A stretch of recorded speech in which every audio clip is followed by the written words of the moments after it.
No princípio era a palavra, e a palavra estava com Deus, e a palavra era Deus. No princípio estava ela com Deus. Tudo foi feito por ela, e sem ela nada se fez de tudo que foi feito. Nela estava a vida, e a vida era a luz dos homens. E a luz brilha nas trevas, e as trevas não conseguiram dominá-la. Surgiu um homem enviado por Deus. Seu nome era João. Ele veio como testemunha, para dar testemunho da luz, para que todos chegassem à fé por meio dele. Ele não era a luz, mas veio para dar testemunho da luz, daquele que era a luz de verdade, que vindo ao mundo ilumina todo ser humano. A palavra estava no mundo, e o mundo foi feito por meio dela, mas o mundo não quis conhecê-la. Veio para o que era seu, e os seus não a acolheram. Mas a todos que a receberam, deu-lhes capacidade de se tornarem filhos de Deus, isto é, aos que acreditam em seu nome, pois estes não nasceram do sangue, nem da vontade da carne, nem da vontade do varão, mas de Deus mesmo. E a palavra se fez carne e habitou entre nós.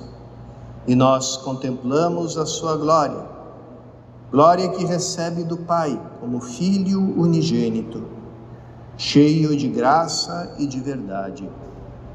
Dele João dá testemunho, clamando: este é aquele de quem eu disse, o que vem depois de mim passou à minha frente, porque ele existia antes de mim. De sua plenitude, todos nós recebemos graça por graça, pois por meio de Moisés foi dada a lei, mas a graça e a verdade nos chegaram através de Jesus Cristo. A Deus ninguém jamais viu, mas o unigênito de Deus, que está na intimidade do Pai, Ele nos deu a conhecer. Palavra da salvação. Queridos irmãos e irmãs, a liturgia dessa missa do dia de Natal nos traz, na liturgia da palavra, esse anúncio da palavra de Deus que é enviado ao mundo inteiro, até os confins da terra, como a gente escutou na profecia de Isaías, na primeira leitura, e como nós respondemos cantando o Salmo 97, os confins do universo contemplaram a salvação do nosso Deus. Pois nós escutamos, por assim dizer, na carta aos Hebreus, a segunda leitura, uma espécie de história da palavra. O autor da carta aos Hebreus diz assim: muitas vezes, de muitos modos diferentes, Deus falou aos nossos pais por meio dos profetas, e nesses dias que são os últimos, ou seja, que são os definitivos, Ele nos falou por meio do seu Filho.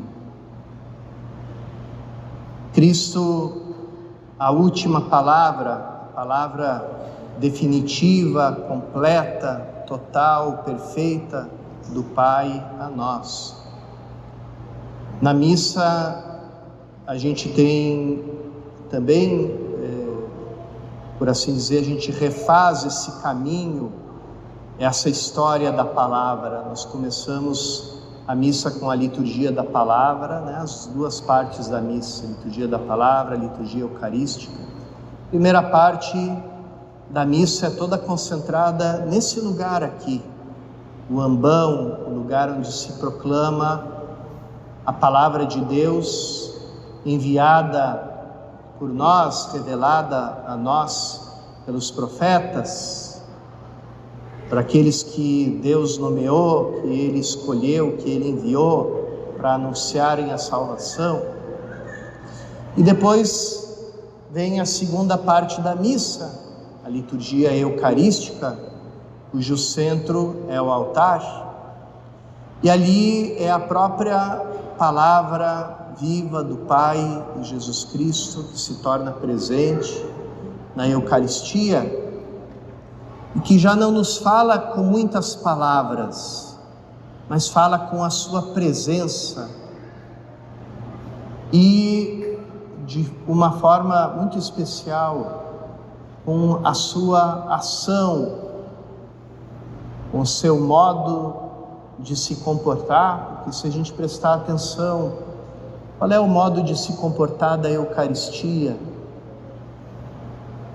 Ela começa como uma oferta ao Pai, aquela oferta do Filho ao Pai, que inclui a todos nós, porque Cristo nos incorpora a todos no seu corpo, e é por isso que a gente pode escutar o sacerdote na última parte da oração eucarística e dizer esse amém, que é o mais importante da missa, quando o padre diz: por Cristo, com Cristo, em Cristo, a vós quem? A vós, Deus Pai Todo-Poderoso, na unidade do Espírito Santo, porque é o Espírito Santo que nos reúne, nos incorpora a Cristo, toda a honra e toda a glória. Então, é a oferta do Filho ao Pai por todos nós, nos colocando junto com essa oferta, de maneira que a gente oferece junto com Ele, nele, por Ele, toda a nossa vida. E depois, qual o comportamento dessa Eucaristia?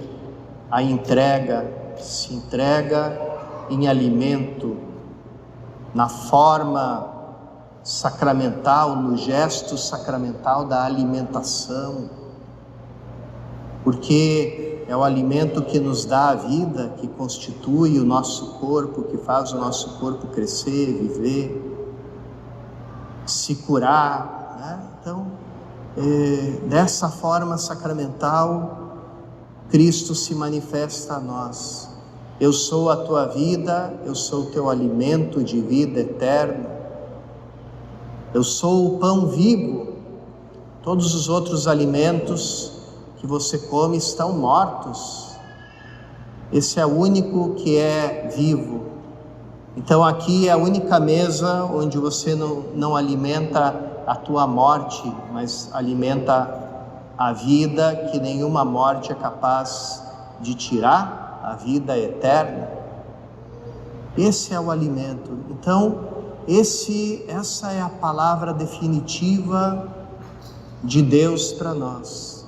Depois de Ele dizer isso de muitas formas, de muitos jeitos, pelos profetas, pelos escritos da Sagrada Escritura, pela pregação do sacerdote explicando esses escritos na homilia, vem a palavra única, a palavra perfeita, a palavra definitiva, que se torna oferta ao Pai e alimento a todos nós. E como essa palavra nos incorpora a ela, então nós também nos tornamos, a partir desse altar, uma oferta ao Pai, a única oferta que Ele aceita, porque Ele não precisa dos nossos sacrifícios, mas Ele ama com amor infinito o seu Filho, no qual nós somos acolhidos. Então, que nós realizamos junto com Cristo a oferta perfeita ao Pai, e depois de alimentados com a vida de Cristo, com a vida ressuscitada, com a vida verdadeira, com a vida eterna, nós saímos pelo mundo também nos tornando hóstias vivas e nos oferecendo como alimento para os nossos irmãos e irmãs, oferecendo a eles a nossa vida, o nosso amor e compartilhando com eles essa vida eterna que nós recebemos na Eucaristia. Por isso, irmãos e irmãs, esse prólogo de São João, que é tão cheio de vida, de riqueza, ele nos conta tudo isso, aquela palavra eterna pela qual Deus fez tudo, ela vem habitar entre nós, como diz, e ontem a gente lembrava, o texto grego diz, fez junto de nós a sua tenda, armou a sua tenda entre nós. A tenda é aquela casa que não fica fixa num lugar, mas que por onde se vai caminhando, para onde quer que a gente vai, essa casa, essa tenda vai junto. E assim é Cristo, Ele armou a sua tenda entre nós. Ele veio habitar entre nós. João termina esse seu prólogo com palavras muito importantes. Ele nos fala daqueles dois mundos do antigo, né, do mundo antigo, do Antigo Testamento, que continuam existindo na forma de atitudes espirituais. Ele fala do Antigo Testamento, do judaísmo, da lei de Moisés, e fala de uma forma um pouco mais velada, mas suficientemente clara, do mundo dos pagãos, com a sua mitologia, com as suas filosofias, que tentavam entender a Deus por meio da observação da criação, por meio do uso da razão. E João nos lembra da insuficiência das duas coisas. Primeiro ele diz, por Moisés foi dada a lei, mas a graça e a verdade nos chegaram através de Jesus Cristo. Isso quer dizer, de nada serve você saber a lei, se você não tem forças para cumprir, porque você ainda vive a vida do homem velho, com a sua escravidão. O homem velho não consegue cumprir a lei, então ela só serve para nos acusar, para revelar o tamanho da nossa maldade. Quando muitas vezes vem alguém se confessar, que não há muito tempo sem confessar, pega uma folhinha, começa a fazer o seu exame de consciência baseado nos 10 mandamentos, do Antigo Testamento, e aí chega apavorado para o padre e diz, padre, um monte de coisa aqui que é pecado que eu não sabia, e a reação é de medo, fiz algo errado e eu não sabia que eu estava agindo, estava tudo errado o que eu fazia, e agora eu estou apavorado por causa disso, Então, esse é o efeito da lei sem a graça. Ela só serve para nos apavorar, para nos encher de medo. E depois vem a resposta para o mundo pagão, onde João diz muito claramente, a Deus ninguém jamais viu. Então são vãs as mitologias e as filosofias que tentam dar um rosto para Deus, porque elas são apenas especulações humanas, e a distância entre o homem e Deus é infinita. O ser humano não pode saber, não pode dizer nada acertado sobre Deus. Então, João responde sobre isso também. O unigênito de Deus está na intimidade do Pai, Ele nos deu a conhecer. O texto original é muito bonito, diz, o Filho unigênito que está no seio do Pai. Porque quando se faziam os banquetes, as pessoas comiam reclinadas, e a pessoa mais querida é aquela que ficava reclinada perto de você, e para conversar contigo, ela virava a cabeça e encostava a cabeça no teu peito.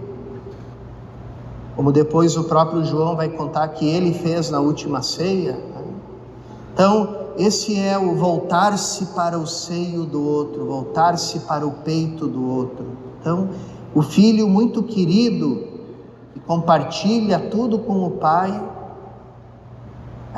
nesse banquete da vida eterna, e que encosta a sua cabeça no peito do pai para escutar o coração do pai. Então, esse é o único que pode nos dizer quem é Deus, porque ele tem a experiência direta, ele vive no Pai, o Pai vive nele. Então, é ele que nos dá a revelar a Deus.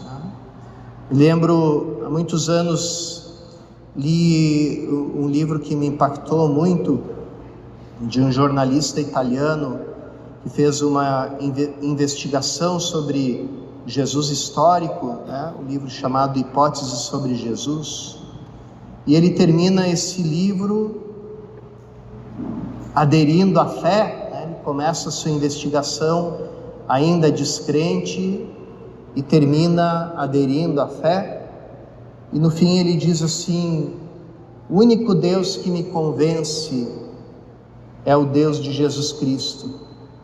O único Deus que me convence é aquele que Jesus Cristo anunciou, chamando ele de Pai.